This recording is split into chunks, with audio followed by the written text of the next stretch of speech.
వారి భరతం పడతాము. బీజేపీ పార్టీ బీసీలకు అన్యాయం చేస్తుంది. మత ప్రాతిపదికన రిజర్వేషన్లు ఇవ్వడం లేదు. బీసీ రిజర్వేషన్లు అడ్డుకునేందుకు ఇదో సాకు. రాహుల్తో రాజకీయ వైరం ఉంటే తేల్చుకోండి. బీసీ రిజర్వేషన్లు మాత్రం అడ్డుకోవడం సరికాదు. ట్యాంక్ బండ్పై పాపన్న విగ్రహ శంకుస్థాపన, పాపన్న గౌడ్ జయంతి వేడుకల్లో సీఎం రేవంత్. ఇక బీసీ రిజర్వేషన్లను అడ్డుకోవడమే లక్ష్యంగా ముస్లిం పేరుతో వాదనలు సృష్టిస్తున్నారని సీఎం రేవంత్ రెడ్డి విమర్శించారు. మైనార్టీల రిజర్వేషన్లు ఇతర రాష్ట్రాలైన మహారాష్ట్ర, గుజరాత్ ఎలా అమల్లో ఉన్నాయో కేంద్రం పరిశీలించాలని, అక్కడే తొలగించే ధైర్యం ఉందా అని ప్రశ్నించారు. రాహుల్ గాంధీపై కోపం ఉంటే రాజకీయంగా ఎదుర్కోవచ్చని, కేసులు పెట్టవచ్చని, కానీ ఆయన నమ్మిన బీసీ సాధికారక సిద్ధాంతాన్ని దెబ్బతీయొద్దని సీఎం రేవంత్ విజ్ఞప్తి చేశారు. విద్యా, ఉద్యోగం, రాజకీయాల్లో బీసీలు ముందుకు రావడం రాహుల్ గాంధీ లక్ష్యమని, ఆ సూచనలు అమలు చేయడమే తమ ప్రభుత్వ లక్ష్యమని ఆయన పునరుద్ఘాటించారు. సర్దార్ సర్వాయి పాపన్న గౌడ్ విగ్రహం తెలంగాణ సమాజానికి ఆదర్శంగా నిలబడాలని సీఎం రేవంత్ రెడ్డి అన్నారు. ట్యాంక్ బండ్ సమీపంలో పాపన్న గౌడ్ విగ్రహానికి శంకుస్థాపన చేసిన అనంతరం ఆయన మాట్లాడారు. ఇక సామ్రాజ్యాన్ని అందరికీ పాపన్న గౌడ్ కోటను గత ప్రభుత్వాలు మైనింగ్ లీజుకు ఇచ్చాయని విమర్శించారు. గతంలో కిలాషాపూర్ కోటను కాలగర్భంలో కలపాలని చూశారని దుయ్యబట్టారు. చరిత్ర స్ఫూర్తి కోటను చారిత్రక కట్టడాలుగా తీర్చిదిద్దాలని నిర్ణయించమన్నారు. భవిష్యత్తు తరాలు స్ఫూర్తి పొందేలా ఈ ప్రాంతాన్ని అభివృద్ధి చేయాలని నిర్ణయించమన్నారు. గాంధీ కుటుంబం దేశానికి గొప్ప వరం, శాంతితో యుద్ధాన్ని గెలవచ్చు అని గాంధీ నిరూపించారు. దేశం కోసం ఇందిరాగాంధీ, రాజీవ్ గాంధీ ప్రాణాలు అర్పించారు. దేశాన్ని అభివృద్ధి పథంలో నడిపించాలని సోనియా గాంధీ పదవులు త్యాగం చేశారు. మూడో అతిపెద్ద ఆర్థిక వ్యవస్థగా అవతరించేందుకు ఆ కుటుంబం గొప్ప నాయకత్వాన్ని అందించింది.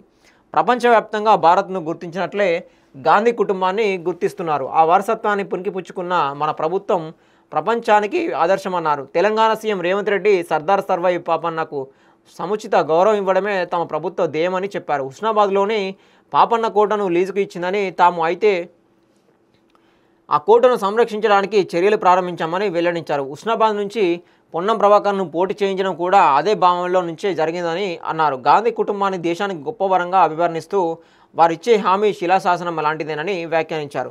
రాహుల్ గాంధీ సూచించినట్లుగా బీసీలకు 42% రిజర్వేషన్ లక్ష్యంగా పెట్టుకొని ప్రభుత్వం ముందుకు సాగుతుందని తెలిపారు. ఈ దిశగా రాష్ట్ర వ్యాప్తంగా కులగణనను నిబంధనతో పూర్తి చేశామని, తాము చేసిన సర్వేలో తప్పు ఎక్కడ ఉందో చూపించమని అసెంబ్లీలోనే సవాల్ చేశామని ఆయన పేర్కొన్నారు.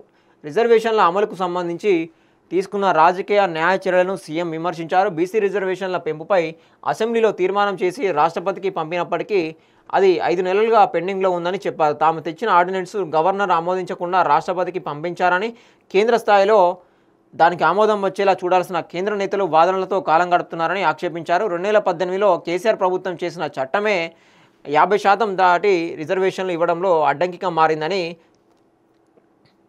ఆయన వ్యాఖ్యానించారు.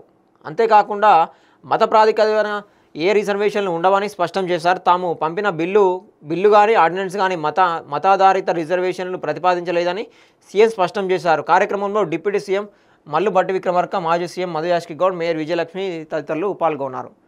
సో రేవంత్ రెడ్డి గారు ఏమంటున్నారంటే బీసీ రిజర్వేషన్ల గురించి, మొన్న ఢిల్లీలో ధర్నా చేసినప్పుడు బీజేపీ వాళ్ళు, బీఆర్ఎస్ వాళ్ళు దీనికి మద్దతు ఇవ్వకుండా ధర్నాలో పాల్గొనలేదు. అదేవిధంగా ఈ కేసీఆర్ గారు ఎవరైతే ఉన్నారో దాన్ని 50% దాటి రిజర్వేషన్లు ఇవ్వడంలో అడ్డంకిగా మారిందని చెప్పేసి కేసీఆర్ చేసిన చట్టాన్ని కూడా వ్యతిరేకించారు. అటు బీజేపీ వాళ్ళు మత ప్రాతిపదికన రిజర్వేషన్లు ఇస్తున్నారని వాళ్ళు వాదనలు చేస్తూ అడ్డుపడుతున్నారని చెప్పేసి తీవ్ర విమర్శలు చేయడం జరిగింది. బీజేపీ వాళ్ళు ఆ విమర్శలు చేస్తూ ఉంటే రేవంత్ రెడ్డి గారు మాత్రము మేము అసెంబ్లీలో చట్టం చేసి గవర్నర్ దగ్గర పంపిస్తే గవర్నర్ ఆమోదించకుండా కేంద్రానికి రాష్ట్రపతి దగ్గర పంపిస్తే దాన్ని మత ప్రాతిపదికన రిజర్వేషన్లు అడ్డుకుంటూ బీసీ రిజర్వేషన్లు అడ్డుకుంటూ ఉన్నారని చెప్పేసి విమర్శలు చేయడం జరిగింది నిన్న మీటింగ్లో.